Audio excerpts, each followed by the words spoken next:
नमस्कार, मैं कमलेश कुमार राय। पिछले दिनों प्रधानमंत्री नरेंद्र मोदी द्वारा कोरोना त्रासदी से बचने के लिए लोगों में राहत पहुंचाने की दिशा में काम करते हुए 20 लाख करोड़ की राहत पैकेज की घोषणा की गई। प्रधानमंत्री की इस घोषणा के दूसरे दिन से ही वित्त मंत्री निर्मला सीतारमण द्वारा इस 20 लाख करोड़ की राहत पैकेज की बिंदुवार ढंग से तमाम सेक्टरों में किस ढंग से राहत दिया गया है, इसको बहुत ही ढंग से इसका विश्लेषण किया गया।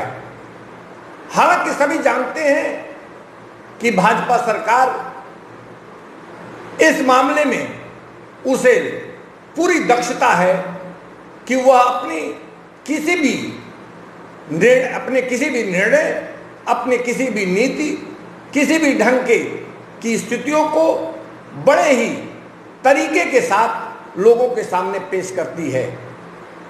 पैकेजिंग बेमिसाल हुआ करती है और यही वजह है कि निर्मला सीतारमण द्वारा भी 20 लाख करोड़ की प्रस्तुतिकरण बड़े ही ढंग से 5 दिन तक लगातार किया गया। लेकिन सवाल उठता है कि इस 20 लाख करोड़ में आम आदमी को सीधे क्या मिला। इस पर अगर यह देखा जाए कि यदि किसी की सबसे ज्यादा पैनी नजर रही तो वह देश की शेयर मार्केट पर। शेयर मार्केट में पहले दिन से ही, जिस दिन से प्रधानमंत्री नरेंद्र मोदी द्वारा 20 लाख करोड़ की घोषणा की गई, उसी दिन से लगातार शेयर मार्केट में गिरावट देखी गई है।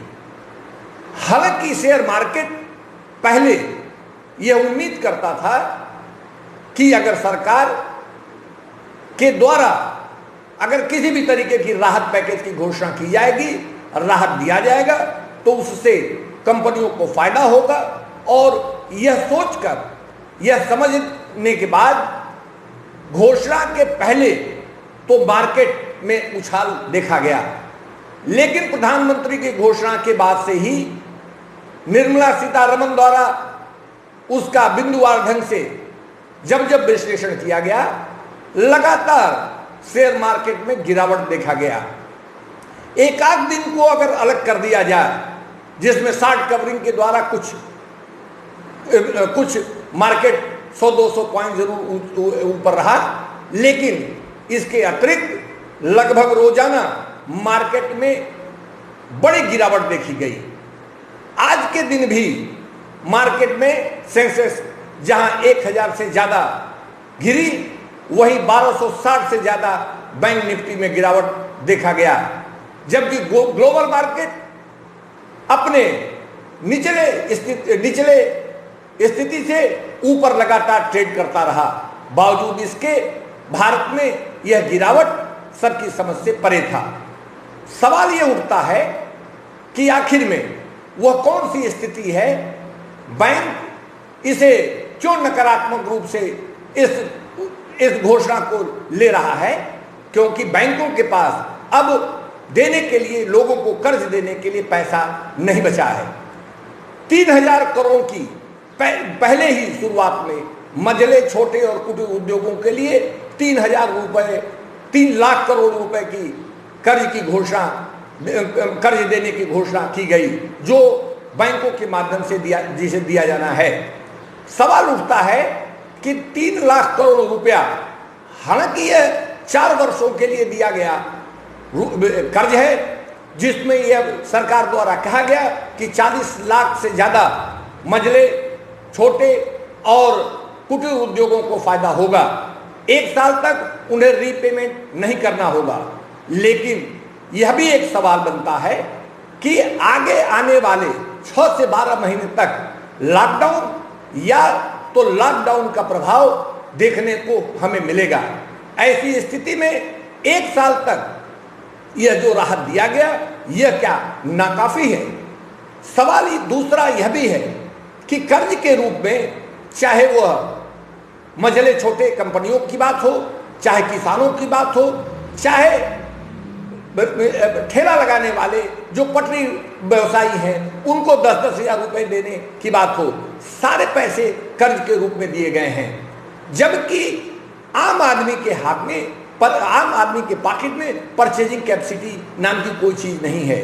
सरकार द्वारा किसी भी व्यक्ति, किसी भी स्तर के, किसी भी वर्ग के लोगों को राहत पैकेज के नाम पर उनके पॉकेट में उनकी परचेजिंग कैपेसिटी बढ़ाने का किसी भी ढंग का कोई प्रयास नहीं किया गया। दूरगामी सोच व दूरगामी प्लानिंग के साथ इस 20 लाख करोड़ की घोषणा की गई। जो आज की कोरोना की स्थिति है, आज कोरोना त्रासदी से जो भयावह स्थिति है, लोग भूखों मरने की स्थिति में हैं, 12 करोड़ से ज्यादा लोग बेरोजगार हो चुके हैं। ऐसी स्थिति में आवश्यकता है सरकार को सीधे लोगों के पॉकेट में पैसा पहुंचाने की, लेकिन सरकार द्वारा ऐसा करने की बजाय हर वर्ग के लोगों को सिर्फ और सिर्फ लोन देने की बात कही गई और इस लोन देने को ही सरकार अपनी उपलब्धि समझ रही है।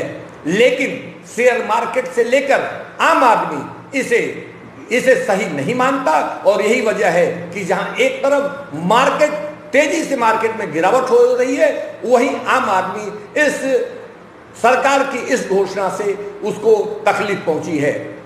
हर व्यक्ति का यह मानना है कि सरकार को रोजगार की व्यवस्था करने की आवश्यकता है। सरकार को लोगों को पैसा उपलब्ध इस ढंग से, जब लोगों की सैलरियां कट रही हो, लोगों को सैलरी मिल नहीं रही हो, लोगों के रोजगार जा रहे हो, व्यवसाय बंद हो, ऐसी स्थिति में उनको सब्सिडी के रूप में एक धनराशि देने की आवश्यकता है। अगर हम टूरिज्म को ही अगर उदाहरण मान लें, टूरिज्म में लगभग 2 से 2.5 करोड़ लोग बेरोजगार हो चुके हैं। टूरिज्म व्यवस्था पूरी तरह से ठप हो गई है। ऐसी स्थिति में टूरिज्म के लिए किसी भी तरीके की कोई राहत की घोषणा नहीं की गई है। तमाम बेरोजगार, तमाम मजदूर जो प्रवासी मजदूर हैं, लाखों करोड़ों मजदूर हैं, जो अपने अपने घरों के लिए रवाना हो चुके हैं, अपने अपने घरों पर पहुंच रहे हैं, उन्हें सिर्फ और सिर्फ 5 किलो राशन और 1 किलो चना देकर अगर हम समझते हैं कि उनके जीवन की सुनिश्चित व्यवस्था हम कर पा रहे हैं, तो यह हमारी भूल होगी। हमें यह देखना होगा कि उनकी रोजगार की व्यवस्था कैसे सुनिश्चित की जाए, उनकी जो आर्थिक बदहाली है उसे कैसे दूर करना होगा, उनके जो तमाम दुर्घटनाओं में मर रहे हैं उनके आश्रितों को किस तरीके से सहारा दिया जा सकता है। यह तमाम ऐसे सवाल हैं जिसे सरकार को देखने और समझने की जरूरत है, जिस पर काम करने की जरूरत है। केवल हम 20 लाख करोड़ की बात कर अपनी केवल पीठ थपथपावें, वो भी कर्ज के रूप में। किसानों को हम क्रेडिट कार्ड दे रहे हैं, मजदूरों के लिए हम आने वाले दिनों में 2 से 4-5 साल के बाद हम मकान उनको किराए पर देंगे। ये तमाम ऐसी बातें हैं जो आज के परिप्रेक्ष्य में सही समझ में नहीं आती हैं। आज तात्कालिक स्थिति, जो कोरोना त्रासदी से जो लोग भूखों मरने की कगार पर पहुंच चुके हैं, तमाम व्यवसायिक संगठन, तमाम व्यवसाय जहां ठप हो चुके हैं, तमाम उद्यमी सड़क पर हैं, उनकी व्यवस्था कैसे सुनिश्चित की जाए। उनको कर्ज अगर हम देकर अगर हम समझते हैं कि उनका हम भला कर रहे हैं, इससे हम न तो उनका भला कर रहे हैं, न तो हम बैंकों को बेहतर बनाने का हमारे द्वारा प्रयास हो रहा है। निश्चित रूप से बैंक भी इसे नकारात्मक रूप से ले रहा है और यही वजह है कि बैंकों में भी स्थितियां खराब हो रही हैं दिनों दिन। बैंक में जिस ढंग से इसे नकारात्मक रूप से लिया गया है, वो शेयर मार्केट के सेंसेक्स से उसके निफ्टी से देखा जा सकता है। शेयर मार्केट आर्थिक व्यवस्था का आईना होता है। सीधे सीधे हम शेयर मार्केट के माध्यम से यह समझ पाते हैं कि आखिर में जो सेक्टर, जिस सेक्टर को फायदा, किस सेक्टर को फायदा हो रहा है, किस सेक्टर को नुकसान होने की संभावना है, यह जो शेयर मार्केट की जो कार्यशैली है, जो शेयर मार्केट की स्थितियां हैं, उससे स्पष्ट रूप से परिलक्षित होती हैं। और देखने को ऐसा मिल रहा है कि इसे बैंक जहां नकारात्मक ले रहा है, वहां किसी भी तरीके का कोई भी फायदा सीधे नहीं दिया जा रहा है। हाँ, यह अवश्य है कि वित्त मंत्री द्वारा तमाम नीतिगत और ऐसे प्रशासनिक आदेशों की चर्चा अपने प्रेस कॉन्फ्रेंसों के द्वारा अनावश्यक रूप से, जिससे आज की तारीख में राहत पैकेज के नाम पर उसकी चर्चा करना यह समझ से परे है। संभव है वह एक लंबे समय के लिए हमारे लिए बेहतर स्थिति बना सकती है, लेकिन सवाल ये उठता है कि वर्तमान त्रासदी से हम कैसे निपट पाएं। हम कोयलरी में अगर कोई नीतिगत फैसला, कोयलरी से को लेकर कोई नीतिगत फैसला किया जा रहा है, रक्षा मंत्रालय से लेकर कोई फैसला लिया जा रहा है, या अन्य किसी भी इस तरीके के सेक्टर से लेकर कोई नीतिगत फैसले या प्रशासनिक आदेश से संबंधित फैसले लिए जा रहे हैं, उसको इस 20 लाख के पैकेज के घोषणा के या उसको बिंदुवार बताने में उसको शामिल करना, यह बात समझ से परे है। यही नहीं, जो आम आदमी को, जो गरीबों को पुराने जो उनको जैसे सिलेंडर दिया गया, उनको 5-5 किलो अनाज दिए जा रहे हैं, उनके जनधन खाते में 2000 रुपए जमा किए गए, ये सब पुरानी बात हो चुकी है। आज वर्तमान में कोरोना त्रासदी के बाद हम आम आदमी को, चाहे वह मजदूर हो, चाहे मध्यम श्रेणी का व्यक्ति हो, चाहे आम व्यवसायी हो, उसको हम किस तरीके की राहत देते हैं, किस तरीके का सब्सिडी देते हैं, किस तरीके की उनकी आर्थिक मदद करते हैं, ये देखना महत्वपूर्ण है। हम लोन देकर हम यह उम्मीद अगर करते हैं कि वो उनकी स्थिति बेहतर होगी, 1 साल तक हम कोरोना की त्रासदी से झेलते रहेंगे, कोरोना की बीमारी आने वाले दिनों में, अभी यह कहा जा रहा है केंद्र सरकार द्वारा खुद कि इस कोरोना की जो त्रासदी है वह लगभग हमेशा बनी रहेगी, इससे रहने की आदत हमको सीखनी है। ऐसी स्थिति में जब मार्केट में लोगों की परचेजिंग कैपेसिटी बढ़ेगी नहीं, दुकानें खुलेंगी नहीं, लोग निकलेंगे नहीं, ऐसी स्थिति में लोन लेकर हम एक नई और लोगों की स्थितियां इससे बिगाड़ेंगे न कि बनाएंगे। बैंकों की जहां डिफॉल्टर होने की स्थितियां बनेंगी, लोगों के रीपेमेंट नहीं पहुंचेंगे, लोग परेशान होंगे, लेकिन लोगों को इससे बेहतर स्थिति इन लोगों की हो जाए, यह समझ पाना लगभग नामुमकिन है। उम्मीद है कि सरकार आने वाले दिनों में इन विषयों पर बिंदुवार ढंग से गंभीरता से विचार करेगी।